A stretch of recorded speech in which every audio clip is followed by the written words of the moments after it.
Hello viewers, আশা করি সবাই ভালো আছেন। আবারও চলে আসলাম নতুন আরেকটি ভিডিও নিয়ে।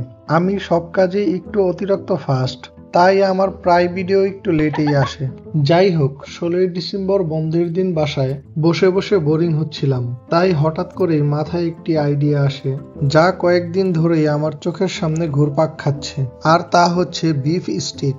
এই জিনিসটা কয়েকদিন ধরেই কেন জানি খুব খেতে ইচ্ছে করছে, কিন্তু রেস্টুরেন্টে এত টাকা খরচ না করে যদি বাসায় তৈরি করা যেত, এমন একটা চিন্তা থেকেই বাজার থেকে সলিড গরুর মাংস না কাটিয়ে নিয়ে আসলাম আর বাসায় সুন্দর করে নিজ হাতে স্টিকের পিসগুলো কাটলাম।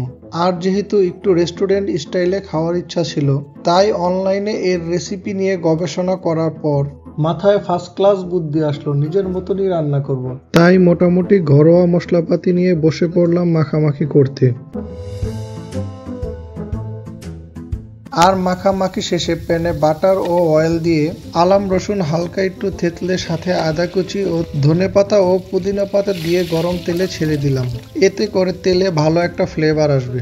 এরপর তেল আমার মাথার চান্দির মতন গরম হওয়ার পর দিয়ে দিলাম আমাদের ম্যারিনেট করা বিফ স্টিকগুলো। मस्त जोक मारा रे ये हंस रे हलकट हंस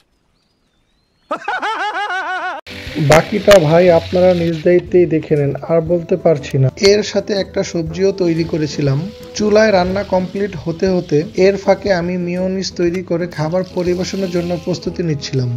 যাই হোক, এই ভিডিওতে আর বিস্তারিত রেসিপি তুলে ধরলাম না।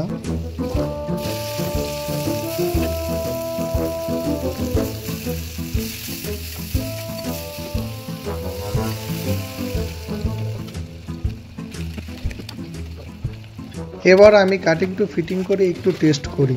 ভেবেছিলাম হয়তো হবে না, দেখেন ভাই একদম রেস্টুরেন্টের মতন কতটা চিজি হয়েছে। স্টিকের মিডলটা দেখেন একদম রঙিন কালার। অফ, এখন শুধু চাক্কুম চুক্কুম। যাই হোক, আর কথা বাড়িয়ে লাভ নেই। আল্লাহ হাফেজ, আবারও দেখা হবে নতুন কোনো ভিডিওতে।